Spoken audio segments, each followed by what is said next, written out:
आज है 29 मार्च 2023 और आज आपका कोई एग्जाम तो नहीं है, लेकिन जो एमटीएस के ऊपर सीरीज चलाई जा रही है इससे संबंधित ये अगला वीडियो आप लोगों के लिए।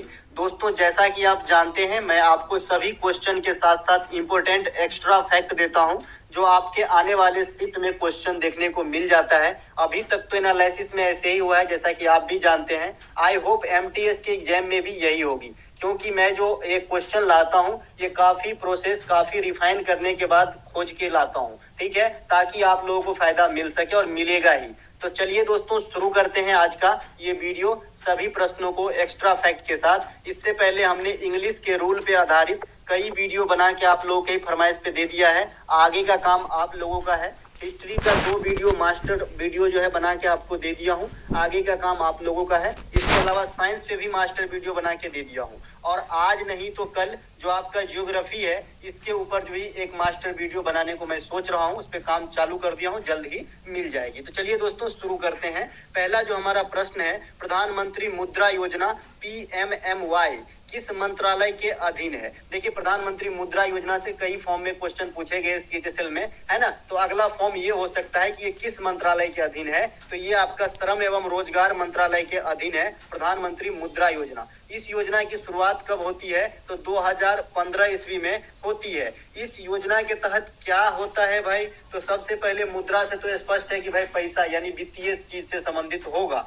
लेकिन ये किस प्रकार से होगा? तो जो देश में अनुसूचित वाणिज्यिक बैंक है, साथ ही साथ जो आपका क्षेत्रीय ग्रामीण बैंक होता है, इसके अलावा गैर बैंकिंग वित्तीय कंपनी, जिसे आप अंग्रेजी मीडियम वाले हैं तो इसे कहते हैं non banking financial company, NBFC। तो इन सब के तहत जो है ऋण मुहैया कराने के लिए जो है ये योजना अप्लाई होती है, ठीक है। ये समझ गए कब हुआ था? 2015 में। कौन किए थे? ये मंत्रालय किए थे। और कौन कौन देता है? तो ये बैंक देता है तीनों, और एक देता है आपका गैर वित्तीय कंपनियों के द्वारा। इस योजना के तहत अधिकतम जो आपका सामान्य राशि है यानी मैक्सिमम लोन कितना उपलब्ध कराया जा सकता है? तो 10 लाख रुपए तक का जो है मैक्सिमम लोन मिल सकता है। एक एक बात ध्यान रखेंगे, इस योजना से संबंधित जो पोर्टल है, अभी देखिए जो आजकल का जमाना है ऑनलाइन मतलब व्हाट्सएप ही नहीं, ऑनलाइन मतलब और बहुत कुछ होता है। तो आजकल सब चीज मैक्सिमम चीज जो है ऑनलाइन होती है। तो इस योजना को भी संचालित करने के लिए एक पोर्टल बनाया गया है जिसका नाम है उदय मित्र पोर्टल,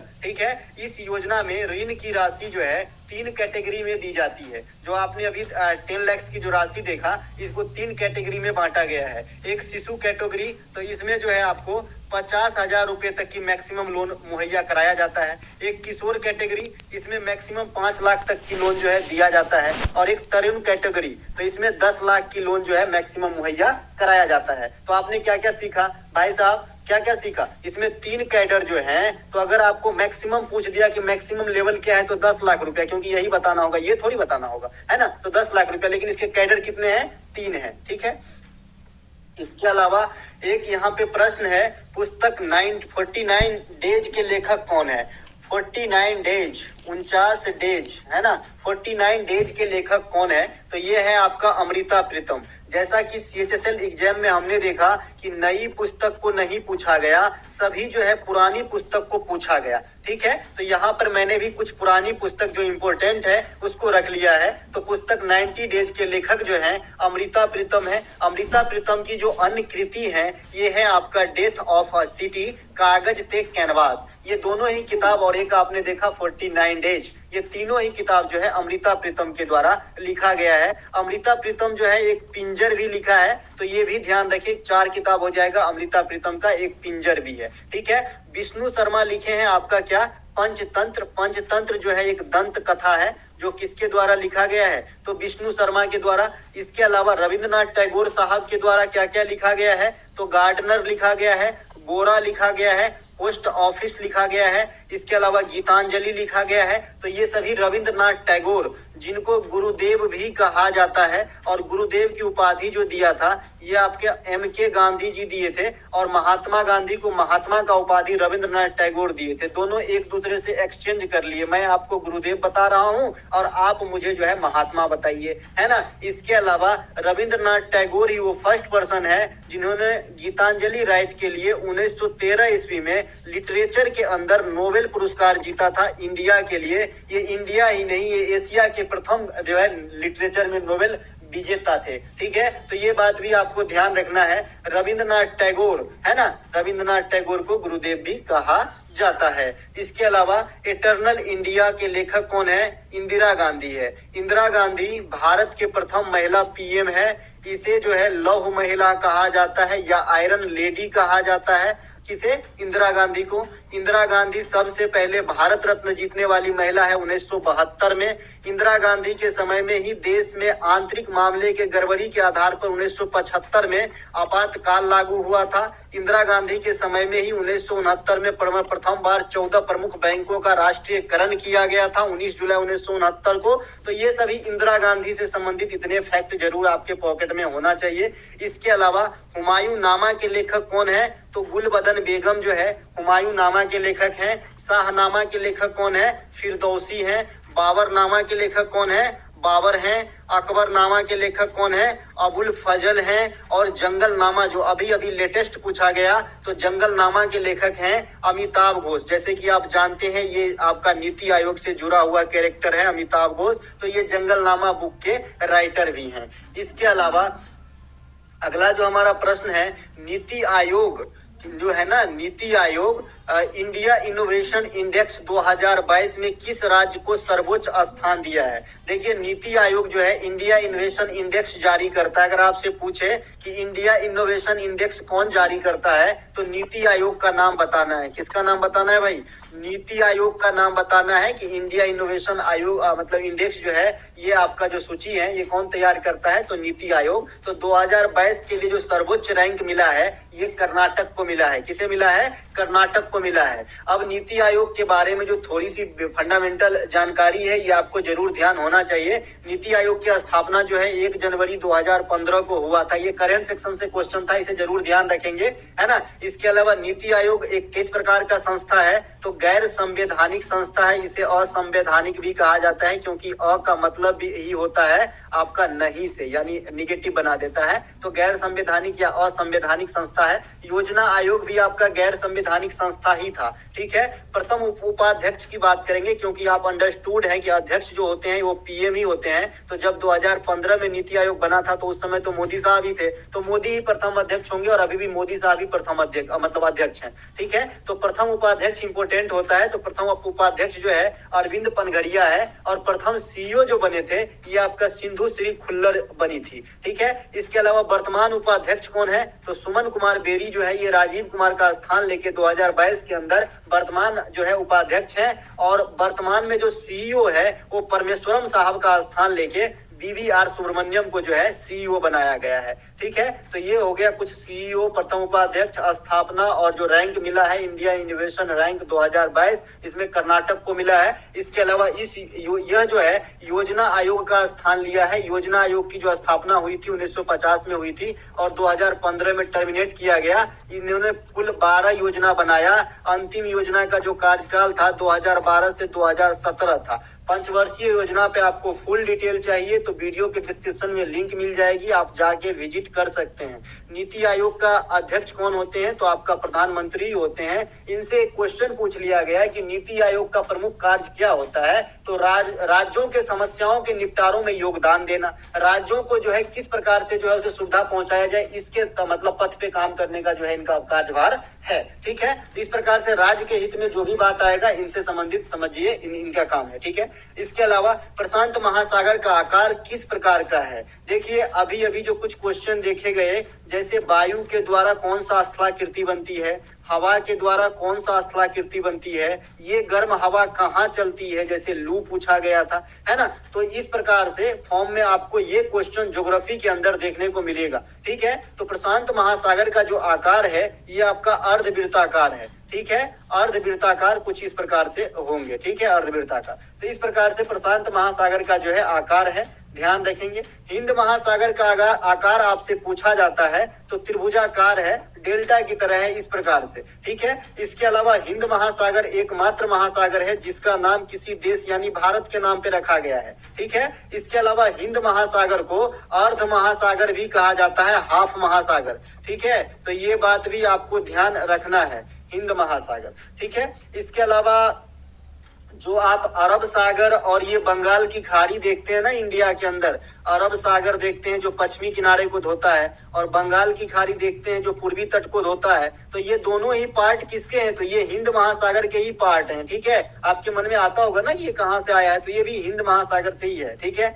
इसके अलावा अटलांटिक महासागर का आकार जो है या तो एस भी सही है या तो 8 भी सही है। जब आप ग्लोब पे नक्शा देखेंगे तो कुछ पार्ट इधर है अटलांटिक महासागर का और कुछ पार्ट इधर फैला हुआ है ना, तो दोनों को मिलाएंगे तो 8 जैसे भी हो जाएगा, ठीक है। तो एस या 8 जो है हो सकता है आपका अटलांटिक महासागर का आकार। अटलांटिक महासागर को अर्ध महासागर कहते हैं। इससे पहले जो हमने कहा था वो अर्ध महासागर था, जो हिंद महासागर को कहा, अर्ध मतलब हाफ, है ना। ये अंध महासागर है और अंध महादेश जो है अफ्रीका को कहा जाता है। तो महासागर के रिलेशन में अटलांटिक महासागर को अंध महासागर कहा जाता है और महादेश के रिलेशन में अफ्रीका महादेश को अंध महादेश कहा जाता है। इसके अलावा अटलांटिक महासागर की जो एक गर्म जलधारा है जो आपसे पूछा जाता है, ये आपका गल्फ स्ट्रीम है। गल्फ स्ट्रीम गर्म जलधारा है और लेब्राडोर ठंडा जलधारा है। ये दोनों जहां मिलता है वहां पे प्लैंकटन नाम का घास की उत्पत्ति होती है जो मछलियों को काफी फेमस होता है। तो इसी रीजन में जो है डागर बैंक स्थित है, डागर बैंक या ग्रैंड बैंक, जहां पे मछली उत्पादन के लिए जो है अच्छा स्थिति बनती है, ठीक है। तो ये बात भी आपको ध्यान रखना है। इसके अलावा प्रशांत महासागर आर्कटिक महासागर से बेरिंग जल डमरू मध्य के द्वारा जुड़ा हुआ है। ये सीएचएसएल में पूछा गया था ना, बेरिंग जल डमरू मध्य किन दो महासागरों को अलग करने या जोड़ने का काम करता है, तो बता दीजिएगा प्रशांत महासागर से आर्कटिक महासागर को, ठीक है। इसके अलावा बेरिंग जल डमरू मध्य को अगर देश के रिलेशन में पूछे कि किन दो देशों को अलग या जोड़ने का काम करता है, तो बता देना है भैया रूस और अलास्का को, ठीक है। इसके अलावा मरियाना खाई जो है ये आपका, इसे टीस अरोरा भी कहते हैं, टीस नहीं एक्चुअली इसको टेस अरोरा कहते हैं, ठीक है। टेस अरोरा, एक अरोरा बोरस की घटना होती है, एक अरोरा बोरस की भी घटना होती है जो आपका ब्रह्मांड में होती है, और ये है आपका टेस अरोरा जिसे मरियाना खाई कहते हैं, उसे टेस अरोरा भी कहा जाता है। ये प्रशांत महासागर में ही स्थित है जो इस दुनिया में सबसे गहराई वाला स्थल है, ठीक है। ये बात भी आपको ध्यान रखना है। इसके अलावा सबसे इंपॉर्टेंट जो अभी फैक्ट अभी आपका चल रहा है ट्रेंड में, अल नीनो और ला नीनो, ये प्रशांत महासागर की ही उपज है, जिसमें अल नीनो आपका कोल्ड होता है और ला नीनो आपका हॉट होता है, सॉरी ला नीनो आपका कोल्ड होता है और अल नीनो आपका जो है हीट होता है, गर्म होता है, ठीक है। ध्यान रखेंगे, अल नीनो गर्म, ला नीनो ठंडा। तो प्रशांत महासागर और अन्य महासागरों के बारे में आपने इतना जानकारी अचीव किया। इसके अलावा पादपों में जो पादप जगत है उसमें राइबोसोम कहाँ पाया जाता है? जैसे आपने अपना राइबोसोम जंतु जगत में कहाँ होता है, तो कोशिका के अंदर होता है राइबोसोम, लाइसोसोम, माइटोकॉन्ड्रिया, न्यूक्लियस, है ना, गोल्जी बॉडी, ये सब आपका कहाँ पे होता है? सेल के अंदर होता है। तो पादपों में अगर किसी चीज का नाम देके पूछा जाए भाई राइबोसोम कहाँ पाया जाता है, तो बताइएगा हरित लवक में, क्लोरोप्लास्ट में। अब देखिए लवक भी पौधे के अंदर कई प्रकार के होते हैं, एक तो अवर्णी लवक होते हैं, एक वर्णी लवक होते हैं और एक आपका हरित लवक होते हैं। लवक भी 3 प्रकार के होते हैं, सभी को मिला मत देना। ग्रुप डी में एक बच्चा मेरे से टेलीग्राम पे जुड़ा हुआ है,